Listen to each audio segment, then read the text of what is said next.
मागच्या वर्षीमधल्या आपल्या मराठी शाळेमध्ये जी एकूण संख्या जळगाव ग्रामीणची होती ती 43,000 विद्यार्थ्यांची होती. त्याच्यात काय वाढ झाली तर म्हणलं काहीच वाढ झाली नाही. आम्ही जसे पक्षाचे लोक फोडतो तसे तुम्ही पोरं फोडले पाहिजे.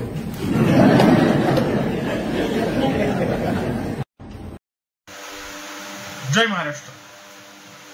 विद्यार्थी फोडा आणि पटसंख्या वाढवा हा अजब सल्ला मंत्री गुलाबराव पाटील यांनी शालेय विभागांना दिला. विषय होता जिल्हा परिषदेच्या आणि एकूण सरकारी शाळांच्या पटसंख्या वाढवण्याचा.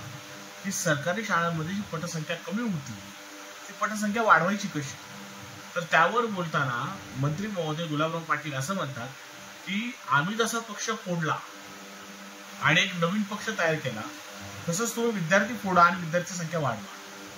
ह्या अशा अजब प्रकारचं उत्तर जर जबाबदार पदावर बसलेली व्यक्ती देत असेल तर त्या विभागाला न्याय कसा मिळणार.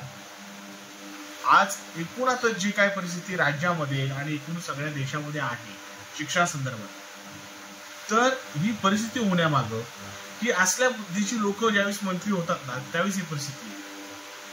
मुळात या देशातील प्रत्येक विद्यार्थ्याला मोफत शिक्षण मिळालंच पाहिजे.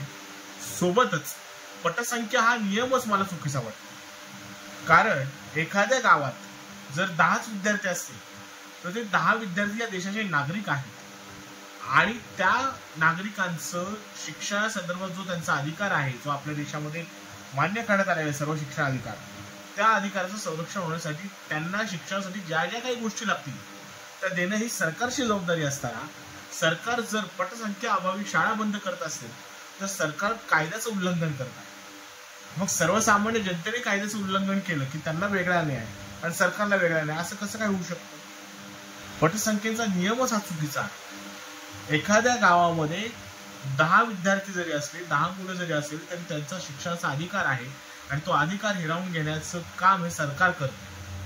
ती असली मंत्री जर अशा पद्धतीने पदावर बसलेली असली व्यक्ती असतील तर या राज्याचा उत्कर्ष कधीही होणार नाही. आज खाजगीकरणात ज्या गरजेपेक्षा जास्त प्रमाणात जे खाजगीकरण झालं आहे त्याचे परिणाम आज आपण बघतोय की प्रायव्हेट फी 1-1 लाख रुपये वर्षाला फी, आई वडील दोघंही कमावत आहेत तरी पैसा पुरत नाही. ही एवढी भयानक परिस्थिती आज असताना जर मंत्रीच असं उत्तर देत असतील तर पुढे या राज्याचं आणि या देशाचं काय होईल हे रामालाच माहिती. जय महाराष्ट्र.